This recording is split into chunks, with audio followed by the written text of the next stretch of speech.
Olá você, seja muito bem-vindo a mais uma lição. Quinta-feira, meu povo, tem como tema a ordem da ordem.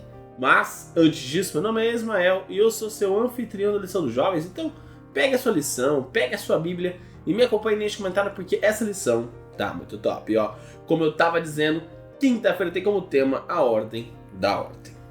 Durante a semana nós estamos estudando ali um pouquinho de Levítico e talvez você tenha uma leve impressão que Levítico é um livro legalista, né? Se a gente olhar aqui até o capítulo 20, nós vemos algumas regras sobre saúde, regras sobre sexualidade, regras ali sobre as ofertas que deveriam ser realizadas. Então, talvez você possa ter esta impressão de um livro legalista. E normalmente na nossa cabeça vem o quê? Se é um livro legalista, então Cristo não é apresentado nele. Só que nós estamos percebendo que na verdade é o oposto. Ali não é apresentado, o livro de Levítico não é um livro legalista, é um livro que apresenta Cristo Jesus e ações que nós fazemos por causa de Cristo Jesus. Então, quando nós obedecemos a Deus, nós deixamos Deus fluir através de nós. Nós recebemos as bênçãos que Ele nos apresenta através da obediência a Ele. E aqui vem um ponto muito interessante. Quando nós olhamos para as obras, nós vamos ver que as nossas obras não servem para salvação, e sim para o julgamento, assim como nós já conversamos um pouquinho ali na festa da expiação.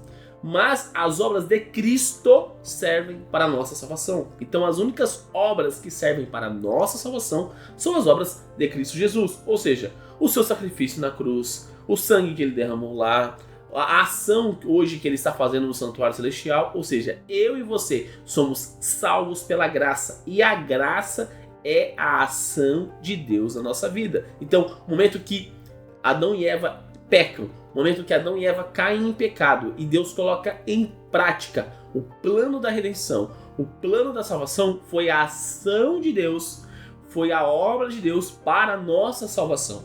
Então, perceba isso é fundamental. A minha e a sua ação não pode nos salvar, ela vai impactar no nosso julgamento. Agora, a ação de Deus serve para salvar eu e você.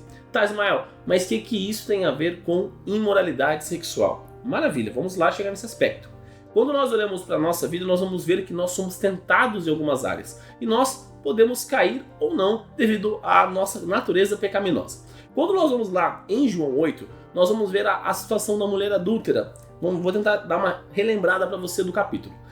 As pessoas encontram a mulher em adultério e levam até Cristo Jesus para que ele pudesse julgar. Ou seja, era uma armadilha para Jesus, para saber o que ele faria naquela situação. Jesus simplesmente se abaixa e começa a escrever os pecados de cada uma daquelas pessoas no chão com o dedo. E pergunta para ela, e fala para elas, melhor dizendo, quem nunca pecou, que atire a primeira pedra. E as pessoas começam a olhar para a sua vida e olhar para os pecados que Jesus estava escrevendo no chão. E começando pelos mais velhos, eles foram se retirando um por um. Até que sobrou somente Cristo e a mulher. E aí Cristo pergunta para a mulher, aonde estão os seus acusadores? Aí a mulher responde, não estão mais aqui.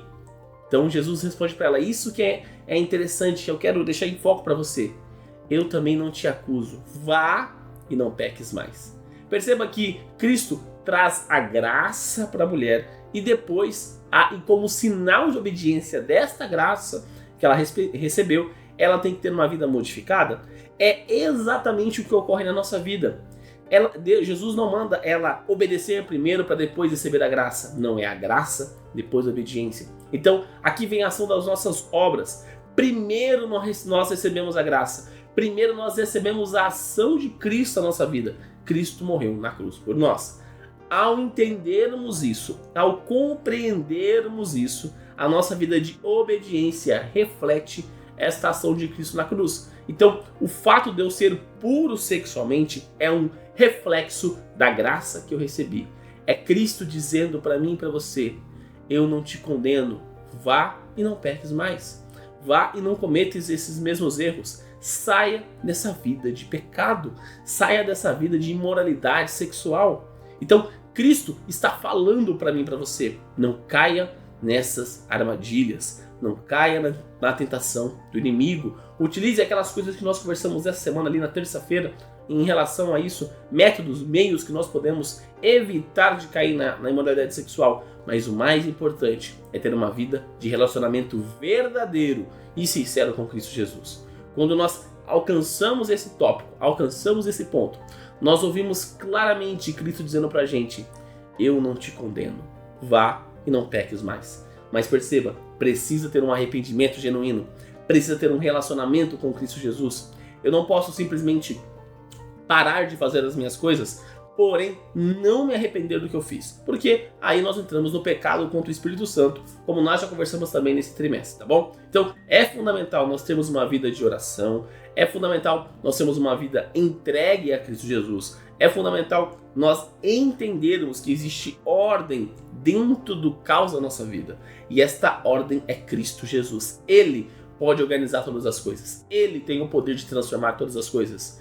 Lembra que quando o mundo foi criado, era uma bagunça, e Cristo organiza as coisas de acordo com a sua vontade, de acordo com o seu querer. Exatamente da mesma forma, a nossa vida também é transformada. Nossa vida pode estar uma bagunça, uma desordem. Você pode estar passando por uma situação onde diversas vezes você é tentado pela imoralidade sexual e cai nessa tentação. Mas saiba que Cristo está falando para você hoje: venha até mim. Busque e aceite a minha graça, para você ouvir também: eu não te condeno. Vá e não peques mais.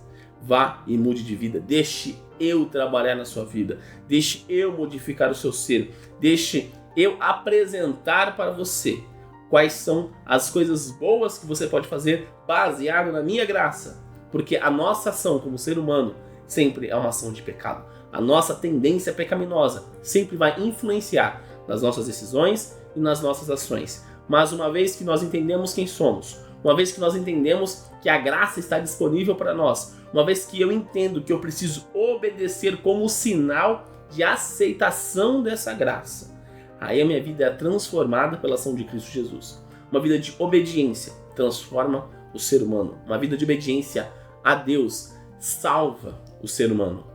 Salva para a vida eterna. Nós temos a oportunidade de passarmos a eternidade com os nossos entes queridos, passarmos a eternidade com os personagens bíblicos que nós tanto gostamos e passarmos a eternidade com o mais importante, com Cristo Jesus por todo e todo sempre.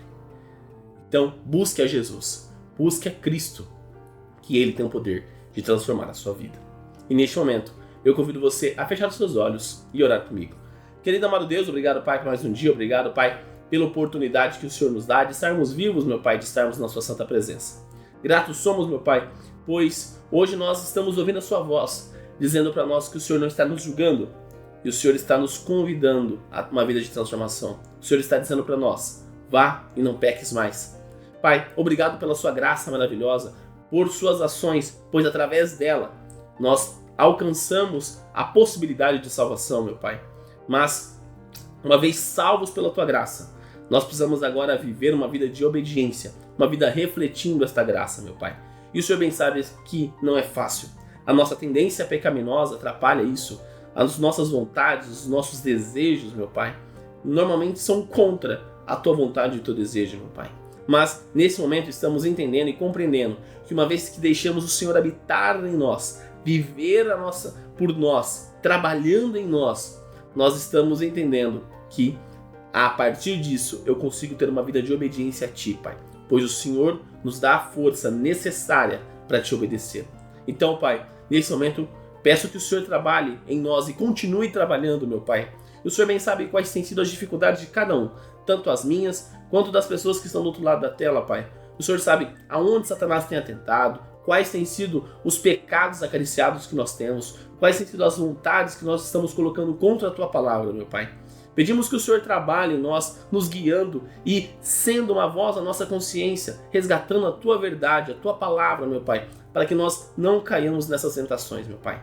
Fique conosco, perdoe os nossos pecados, bem como perdoamos aqueles que erraram contra nós. E tudo isso, meu Pai, eu te peço e te agradeço em nome do Seu Filho Jesus. Amém. Galerinha, não se esqueça de se inscrever aqui no canal para você dar aquela força e também para você não perder o conteúdo que é produzido. Lembrando que os vídeos da lição são postados de domingo a sexta-feira. Então, quando você se inscreve no canal e você ativa o sininho, você sempre recebe uma notificação todas as vezes que os vídeos são postados aqui no canal. Também deixa seu like aqui nesse vídeo para mostrar que você gostou do conteúdo, para dar aquela força e também para o algoritmo do YouTube compreender que o canal é de qualidade, o canal é de relevância e que ele pode recomendar para mais pessoas, assim como você pode recomendar clicando aqui embaixo no botão de compartilhar e colocando nas suas redes sociais. Facebook, Instagram, WhatsApp, Telegram, enfim, a forma que você acha melhor de levar a mensagem de Deus a mais pessoas. E também liga aqui, ó, nessa playlist da Lição dos Jovens e nessa outra playlist das meditações que eu fazia aos sábados com vocês. Então é isso, galera, um forte abraço a todos